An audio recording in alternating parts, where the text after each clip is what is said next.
নিরাবিলি জায়গাতে আমরা লুকিয়ে যাই, যেন ইয়াজিদের লোক দেখতে না পায়, ইবনে জিয়াদের মানুষ যেন দেখতে না পায়। চলো কোথাও লুকিয়ে যাই। কার বাড়িতে লুকাবা? গোটা দেশের লোক তাদের দুশমন। কার বাড়িতে ঢুকবা? যার বাড়িতে যাবা সেই তো তোমার দুশমনি করবে, টাকার লোভে সব বলে দিবে। এই জন্য দুটা ছেলে বলো, চল ভাই দেখিয়ে। ওই তো সামনে একটা পাহাড় দেখা যায়, ওই পাহাড়ের চূড়ায় আমরা বসে যাই। বলেন সুবহানাল্লাহ। দুই ছেলে আস্তে আস্তে করে ওই পাহাড়ের কাছে গেছে। এবার পাহাড়ের কাছে গিয়ে উপর দিকে তাকাচ্ছে, তো পাহাড়ের চূড়া দেখা যাচ্ছে। ছোট ছেলেটা বলল, ভাই যদি পাহাড়ের উপরে আমরা উঠে যাই, নিচে থেকে কেউ তাকালে দেখে ফেলবে। যদি আমরা সাইডে লেগে থাকি, সাইড থেকে মানুষ তাকালে দেখে ফেলবে। ওই সাইডে যদি থাকি, ও সাইড থেকে দেখে ফেলবে। যদি ডানে থাকি দেখে ফেলবে, বামে থাকলে দেখে ফেলবে। ভাই লোকবার যাই আমাদের পছন্দ হলো না, আমরা বোধহয় ধরা খেয়ে যাব ভাই, আমরা বোধহয় পাকড়াও হয়ে যাব ভাই। তবে বড় ছেলেটা দেখলো, ভাই রে চলো জায়গা পেয়েছি। বলে ওই দেখো পাহাড়ের ভেতর দিয়া একটা সুড়ঙ্গের রাস্তা করা আছে। সুবহানাল্লাহ বলে। ওই পাহাড়ের সুড়ঙ্গের ভিতরে আমরা দুই ভাই যদি ঢুকে যাই, আমাদের তারা দেখতে পাবে না। আর খুব আঁধার সুড়ঙ্গি, বড়টা ছোটটা একমত হলো, দুজনে সহমত হইয়া ঠিক আছে চলো পাহাড়ের গুহার ভিতরে ঢুকে গেল। ভাইরা আমার, মা বোনেরা আমার, দাদারা গো, দুই ছেলে যখন ঢুকে গেল, একবারে গরমের মৌসুম, ঠিক এইরকম টাইম। বলো নিজের বাড়িতে কত গরম লাগছে, খোলামেলা জায়গায় বসে আছে, তবুও গোলাম মেরেছেনকে আপনার গরম লাগছে, মা বোনদের গরম লাগছে, আপনাদের গরম লাগছে। এটা মৌসুমই হলো গরমের মৌসুম। বলল একবারে ভেতরে ঢুকে গেল। হায় আধার, সেই আধার, আধারে একবারে পাহাড়ের গুহার ভেতরে দুই ছেলে বসে গেল। আধার, দুই ভাই কেউ কাউকে দেখতে পায় না। আপনার এমনি আপনার তারা হাত ধরে ধরে নিয়ে এক জায়গায় বসে গেল। এই জায়গাতে সারাদিন তারা বসে থাকবে। সন্ধ্যা যখন লাগবে, সূর্য যখন ডুবে যাবে, যখন আঁধার হয়ে যাবে, ওই ইয়াজিদের লোকেরা যখন বিছানায় ঢুকে যাবে, বাড়িতে ঢুকে যাবে, যখন তাকিয়ে দেখতে পারবে না, ওই টাইমে আমরা আবার বেরিয়ে যাব, যেন দেখতে না পাই। ভেতরে বসে রয়েছে বাবা। 1 ঘন্টা পার হলো, 2 ঘন্টা পার হলো, শুধু কাঁদিয়া ঘাম চুয়ে যায়। জানালা নাই, দরওয়াজা নাই, একবারে ভেতরে শরীর সেদ্ধ হয়ে যাচ্ছে, শরীর গরম হয়ে যাচ্ছে। সুবহানাল্লাহ, সুবহানাল্লাহ। ছোট্ট ছেলেটা বলল, বড়টাকে বলল, ভাই আমার মন বলছে সন্ধ্যা লেগে গেছে। মানে দেখবেন কষ্টের সময় যদি হয় তো অল্প টাইমটা অনেক বেশি হয়ে যায়। হাসপাতালে যারা পড়ে থাকে, ওরা শুয়ে আছে, 1 ঘন্টাও হয়নি, বললো কি সকাল হয়ে গেছে নাকি, মানে ওর কাছে রাত বড় হয়ে গেছে।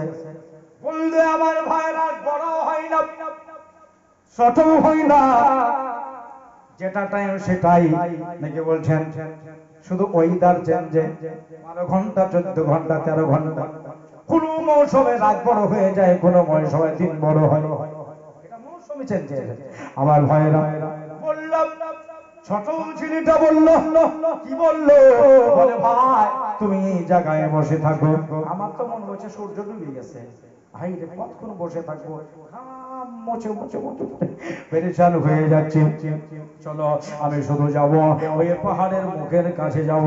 হ্যাঁ, পাহাড়ের মুখের কাছে গিয়ে আমি দেখব যে সূর্য কত দূরে গেছে। যদি ডুবে যায় আমি তোমারে ডেকে নেব, আর যদি না ডুবে সূর্য যদি উপরে থাকে তাহলে ঘুরে এসে আবার এখানে বসবো। ভাই আমি তাহলে চলে গেলাম। ওই যে বড় ভাই হাই রে ভাই বলল ছোট রে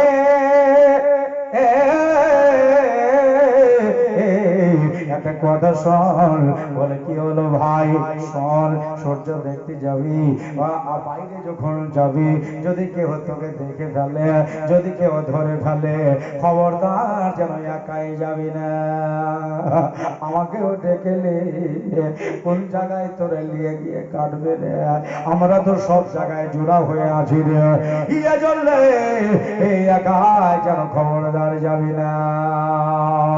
ঠিক আছে ভাই, আমি যদি ধরা পড়ে যাই তোমাকেও আমি এই জায়গায় ডেকে নেব। একা কদম করে যাচ্ছে, সূর্য কত দূরে আছে দেখবো মনে করে। ভোকা পিয়াসা ছেলে সারা রাত দৌড়িয়েছে, ঘুম ভাঙছে না, চোখ শুধু টাররা হয়ে যাচ্ছে। বড় মানুষই এক রাত জাগলে পরে ঘুম ছোটে না। এরা তো ছোট ছেলে, হিয়ে ছোটটা একা কদম করে যাচ্ছে।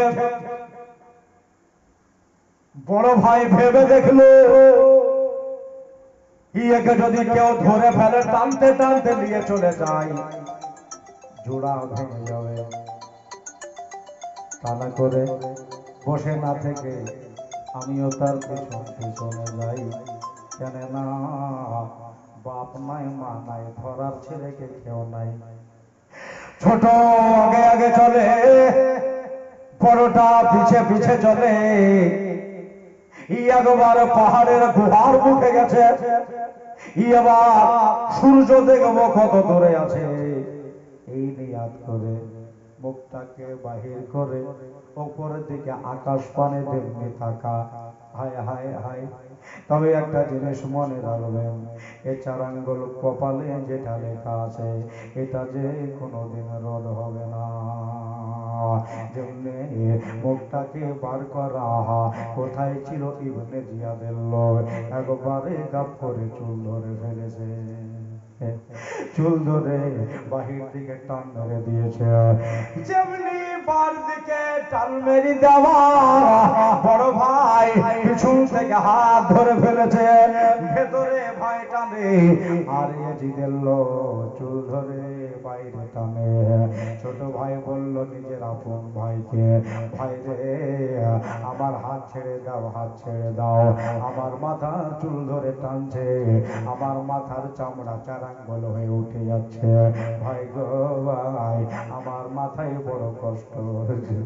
কিন্তু বড় ভাই ছাড়ে না, আদিল কাটা ভাই, নিজের প্রাণপণ ভাই। দেখা গেল জোরে করে টান মেরে দিয়েছে। একটা টান দিতে গিয়া দুটাই বেরিয়ে চলে এলো।